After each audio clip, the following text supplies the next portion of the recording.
चेला चपाटी की हाल चाल है। आज मैं लेके आया हूँ M1015 की न्यू ब्रांड वीडियो, जिसमें मैं आपको बताऊंगा इस M1015 के। देखो, अच्छा ही हर कोई बता रहा है आज के समय में, जिसे देखो वो अच्छा ही बता रहा है। M1015 का ये, M1015 का वो, M1015 की टॉप स्पीड, M1015 का ये अच्छा है, वो अच्छा है। आज मैं इसके बारे में बताऊंगा, सारी चीज़ें जो बताऊंगा वो निगेटिव पॉइंट बताऊंगा इसके। तो अगर आपको इनमें से कोई आपके पॉइंट उनमें मैच करते हैं तो आपके लिए M1015 बाइक बिल्कुल भी नहीं है। और अगर आपको लगता है कि आपके पॉइंट उसमें से मैच नहीं करते हैं तो आप डेफिनेटली जाइए और उस M1015 को परचेज़ करिए।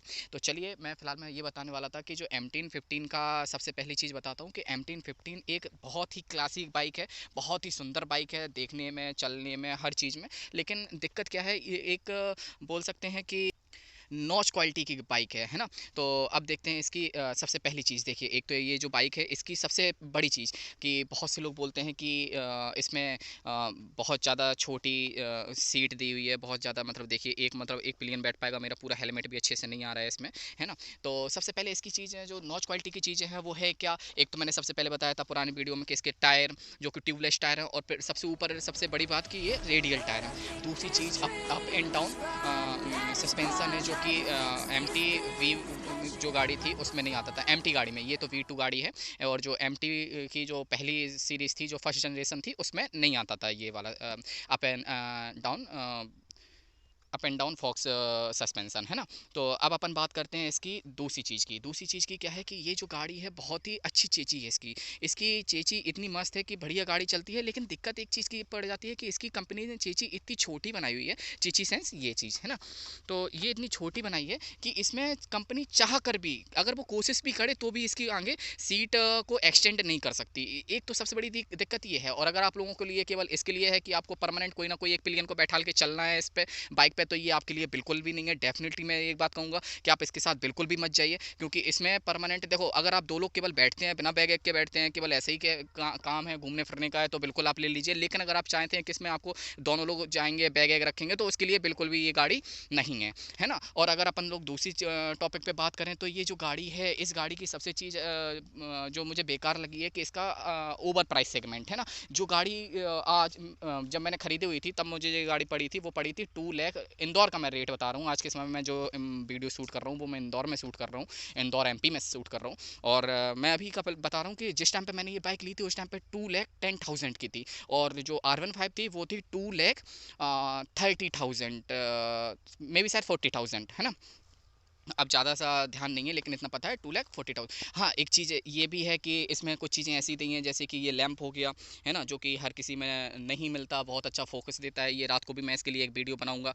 और इसके जो DRL हैं वो भी मस्त लगते हैं। Up and down forks suspension है, वो भी मस्त लगता है। ये देखिए, आपका रेडिएटर गार्ड है, जो कि अभी तक की मुझे जहाँ तक याद है 150 cc की किसी भी गाड़ी में नहीं आता है ना। और जो कि इसमें है तो बहुत अच्छी बात है। और बस दिक्कत अब इसकी मैं बताने वाला था, जो कि कॉन्स थे, वो मैं यही बता रहा था कि एक तो इसकी सीट बहुत ज़्यादा छोटी है। दूसरी चीज़, इसमें अगर अपन लोग बहुत ज़्यादा रैप करते हैं, 130 किलोमीटर पर आवर्स तक तो जाती है। लेकिन एक चीज़ बताऊं कि 130 के लिए ही है, क्या आप गाड़ी लेने वाले हो 130 के ऊपर क्या नहीं लोगे? अगर मतलब 2,10,000 के उस टाइम पे थी, अब मुझे पता भी नहीं है क्या रेट हो गया इंदौर का। मतलब हर जगह का अलग अलग, स्टेट का अलग अलग वेरी करता है। लेकिन अगर मैं आपसे बात करूं कि उस टाइम पे ये था, तो अब मोस्टली प्रोबेबिलिटी है कि 2,15,000, 20,000 या 2,06,000 आसपास ऊपर नीचे कुछ भी हो सकता है ना। तो अब अगर मैं बात करूं कि ये जब अपन लोग गाड़ी को बहुत ज़्यादा रैप करते हैं, बहुत ज़्यादा क्रूज़ करते हैं गाड़ी को, तो बहुत अच्छी तरीके से चलती है। 110, 120 तक तो जाएगी। 120 तक थोड़ा सा बहुत ना के बराबर स्ट्रगल करेगी, फिर उसके बाद 130 तक पहुंच जाएगी। लेकिन फिर दिक्कत क्या हो जाती है कि 130 के बाद फिर आपको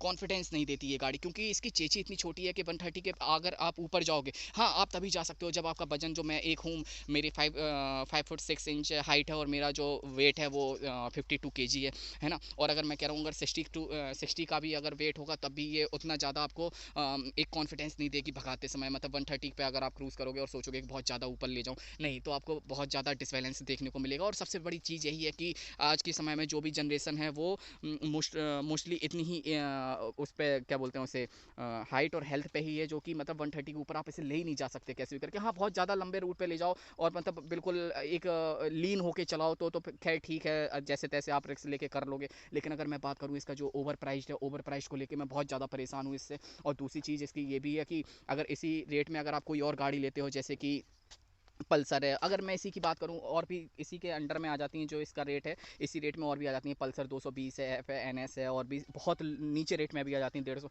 अब मैं उसकी बात नहीं करूँगा क्या बोलते हैं, एफ जेड एस की, क्योंकि उसका और इसका कोई कंपटीशन ही नहीं है। लेकिन हाँ, मैं अगर इतनी बात करूँ कि अगर आप इसी के एक और मॉडल की बात कर लें, एफ एफ 25, जो एफ का इसी का है, उसका एफ जेड 25 करके है, 250 cc की गाड़ी है। वो भी 170-180 के आसपास आती है और 250 cc की है। और डुअल एबीएस है इसमें, तो सिंगल एबीएस है, जो कि एक तो एबीएस दिखाता है कि चलो ठीक है, ये देखिए एबीएस की वो लगी हुई है जो कि रीड करता है, ये सेंसर लगा हुआ है यहाँ पे, मतलब वायर सेंसर सेंस करता है, और फिर यहाँ पे व्हील को एकदम से लॉक होने के लिए होने से रोकता है, ये तो सेंसर लगा हुआ है। लेकिन इतना ओवर प्राइस्ड होने के बाद भी आप अगर एक चीज़ नोटिस करेंगे, तो ये चीज़ नोटिस करेंगे कि इसमें देखिए पिछले जो पिछला ब्रेक है वो ड्रम ब्रेक नहीं है, केवल एक आपका वैसा ब्रेक है, क्या बोलते हैं उसे,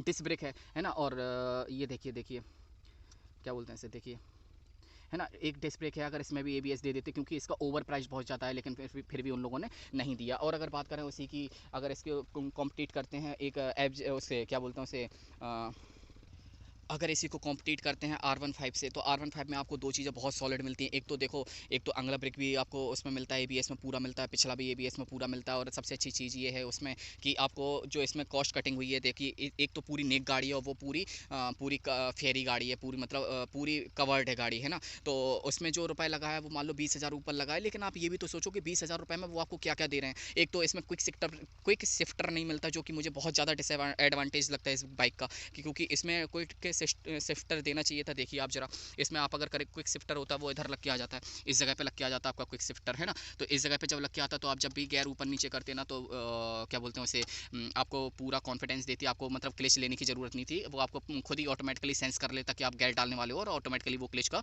अपना कंट्रोल कर लेती है, ठीक है। अब यहाँ पे क्विक शिफ्टर भी नहीं है, डुअल एबीएस भी नहीं है, और ऊपर से अगर बात करी जाए, तो इसमें एक दो चीज़ें और नहीं है, जैसे कि मैं आपको बताता हूँ। आर वन फाइव जितनी इसकी टॉप स्पीड भी नहीं है। हाँ, स्टार्टिंग में बहुत अच्छा क्रूज़ करती है, R15 को बीट करती है, लेकिन आप टॉप एंड देखोगे तो R15 को कहीं कोई भी तरीके से, कोई भी एंगल से बीट नहीं कर पाती है। और अगर दूसरी चीज़ बताऊँ इसमें, कि इसमें देखो कुछ चीज़ें हैं, जैसे कि मैंने अभी पहले बताया था कि इसमें जो अच्छाई है वो एक तो ये आती है कि up and down forks suspension shocker हैं। दूसरा इसका जो एक इंजन है वो बहुत ज़्यादा रिफाइनिंग इंजन है, जो कि यामा का इंजन है। तीसरी चीज़ इसमें ये है कि इसमें एक ये दिया हुआ है, क्या बोलते हैं इसे, रेडिएटर गार्ड दिया हुआ है ना। और चौथी चीज़ ये है कि इसमें वो दिया हुआ है, स्लीपर क्लच दी हुई है, जो कि बहुत ज़्यादा सॉफ्ट होती है। और ठीक है, मतलब ये भी, ये सब उसमें है R15 में, लेकिन जो R15 के हिसाब से इसमें कॉस्ट कटिंग हुई है 10,000 20,000 रुपये की, तो मुझे नहीं लगता कंपनी ने हम लोगों को अच्छे से ठगा है। मैं आपको सही बात बताता हूँ, है ना। जो अपने यहाँ की कंपनियाँ अच्छे तरीके से ठग रही हैं, और मतलब एक से ये सारे मैंने आपको कौन से बताई दिए, कि सिंगल एबीएस हो गया, है ना, क्विक शिफ्टर नहीं दिया, और भी इसकी चेची इतनी छोटी है कि आप इसको चाहे कभी एक्सटेंड नहीं कर सकते। अगर एक्सटेंड करोगे तो आप इसे बहुत ज़्यादा टॉप स्पीड में नहीं ले जा सकते, और अगर टॉप स्पीड में इसे बिना इस एक्सटेंड के भी टॉप स्पीड में ले जाओगे, तो 130 से ऊपर नहीं ले जा पाओगे, क्योंकि आपका कॉन्फिडेंस आप लूज़ करोगे। हाँ, अगर हो सकता है आपका वेट अगर कितना भी कम हो, अगर 70 किलो हो, 80 किलो हो, तो आप ऐसे एक बोल सकते हैं कि आप इसे ले जा सकते हो, 130 के ऊपर भी ले जा सकते हो। लेकिन मैंने खुद ये गाड़ी 130 के आसपास चलाई है। मैं मतलब इतना सेकी हैंडल होता है ना, कि मुझे पता है कि वो हैंडल को कैसे हैंडल करना है। और कभी कभी तो ऐसा होता है कि मुझे लगता है कि मैं अब गिर पड़ूंगा, तो मुझे खुद ही डाउन करनी पड़ती है। लेकिन ऑल ओवर अगर मैं बात करूं, गाड़ी बहुत अच्छी है। मुझे ये नहीं कहना कि गाड़ी का नेगेटिव मैं बताऊं, और ये कहूं कि गाड़ी आप लोग मत खरीदो। लेकिन मैंने जो चीज़ें बताई हैं, कि अगर आपको पिलियन के साथ चलना है, परमानेंटली आपको बैग लेके चलना है, मतलब कि मोस्ट ऑफ द आप लोग उसके लिए हो रहे हैं कि आपको बैग लेके चलना है और पिलियन के साथ चलना है, तो मैं कहूँगा बिल्कुल मत लीजिए। इसके लिए नहीं है। आपको टॉप स्पीड बहुत ज़्यादा ले जानी है, टॉप स्पीड के लिए भी नहीं है। मैं कहूँगा टॉप स्पीड इससे नहीं ले जा सकते आप, है ना। और भी चीज़ें अगर आपको मैं बोलूँ, तो इसके अलावा और भी चीज़ें हैं, जैसे कि बस ठीक है, इतना ही आज जो मुझे याद है, जो मैंने बता दिया आपको, बस इतना है कि मुझे जो चीज़ें बहुत ज़्यादा डिसअपॉइंटेड लगी वो मैंने आपको बता दी। मुझे देखो सही है ये चीज़ कि हर कोई इसकी अच्छाई कर रहा है। आज के समय में अच्छाई करने के लिए हर कोई बैठा है, अरे MT15 अरे MT15 का ओवर प्राइस भी तो देखो कितना ज़्यादा है। उसी के अगर रेंज में, प्राइस सेगमेंट में अगर आप पल्सर NS ले लेते हो, तो पल्सर NS ऐसी 140 150 की पड़ेगी। हो सकता है उसमें, हो सकता क्या उसमें डेफिनेटली ये वाला नहीं है, रेडिएटर गार्ड नहीं है, लेकिन उसमें लिक्विड कूल्ड है, और एक प्राइस के हिसाब से बहुत अच्छी गाड़ी है ना। और अगर आपको लेना है तो पल्सर 220 ले लीजिए, जो कि मतलब बेहतरीन गाड़ी है, वो भी बेहतरीन गाड़ी है। बस इसका माइलेज है, माइलेज थोड़ा सा अच्छा है। यामाहा की ब्रांडिंग है जो कि रिफाइनिंग करती है। और इसकी क्वालिटी की बात करूँ अगर, अब मैं हट के क्वालिटी की बात करूँ तो नॉच क्वालिटी इसकी बहुत उम्दा है, बहुत मस्त है। एक तो जैपनीज टेक्नोलॉजी है जो कि हर तरीके से बीट करती है हर कंट्री को अपनी टेक्नोलॉजी के, एडवांस टेक्नोलॉजी के जरिए। जैसे कि मैंने अभी थोड़ी देर पहले बताया, ये क्विक शिफ्टर हो गया इसका, है ना, और सॉरी स्लीपर क्लच हो गया, ये इसका स्लीपर क्लच हो गया, है ना। क्विक शिफ्टर तो खैर दिया नहीं है, लेकिन अगर बात करी जाए R15 में, वो भी एक जापानीज़ ही है, इसी का इसी का बड़ा भाई है वो, तो कह सकते हैं कि बड़ा भाई या बड़ी बहन, जो भी आप समझें। तो वो क्विक शिफ्टर भी है यहाँ पे, डुअल ABS भी नहीं है। बहुत सी चीज़ें हैं जो कि आपको डिसअपॉइंटेड करेंगी, लेकिन अगर आपको फिर भी लगता है कि ये गाड़ी आपके लिए परफेक्ट है तो बिल्कुल जाए ले लीजिए, मुझे कोई दिक्कत नहीं है। आप बिल्कुल परफेक्ट तरीके से आप ले सकते हैं, मुझे कोई भी उसको लेके दिक्कत नहीं है। बस आज की वीडियो में फ़िलहाल मैं गाइस इतना ही। अगर आपको इसके रिगार्डिंग कोई और भी नॉलेज चाहिए हो तो वो आप बिल्कुल हमें कमेंट करिए और बताइए कि आपको इसके रिगार्डिंग क्या जानना है, इसकी टॉप स्पीड के बारे में क्या जानना है, और बकाया जो भी XYZ आपको जानना हो वो मुझे बताइए। और मैं दूसरी चीज़ यही कहूँगा कि अगर आपको वीडियो अच्छी लगती है तो लाइक करिए, अच्छी नहीं लगती तो डिसलाइक करिए। और इसके और भी आपको कुछ और जो कि डिटेल जाननी हो तो वो भी बताइए, मैं इसके लिए बिल्कुल डिटेल बताऊँगा आपको, जो भी आपको क्वेरी रहेगी। जैसे आज एक भाई ने बताया था कि आप जब वहाँ से 700-800 किलोमीटर आए थे, तो आप उसके लिए मुझे अगर आपकी टूरिंग ट्रिप का अगर वीडियो हो तो आप डाल दीजिए। मैं नाम तो नहीं है मुझे याद, कुछ XLM करके कुछ, पता नहीं कुछ ऐसे ही करके नाम था। मैं सॉरी भाई, अगर आप मेरी वीडियो देखो तो उसके लिए सॉरी, मुझे आपका नाम ये नहीं याद है। लेकिन बस मुझे आप लोगों का भी फ़िलहाल में प्रेजेंट में सपोर्ट चाहिए, जिससे कि जो मैं ये वीडियो बना रहा हूँ, ताकि मुझे ये लगे कि जो मैं वीडियो बना रहा हूँ वो आप लोगों को पसंद आ रही है। जिन लोगों को अच्छी लगती है वो लोग वीडियो को लाइक करिए, जिनको अच्छी नहीं लगती वो डिसलाइक करें, और सब्सक्राइब जरूर करें। ठीक है, तो आज के लिए फ़िलहाल में इतना ही। चलिए मिलते हैं फिर नेक्स्ट वीडियो में। This is Sagar signing off.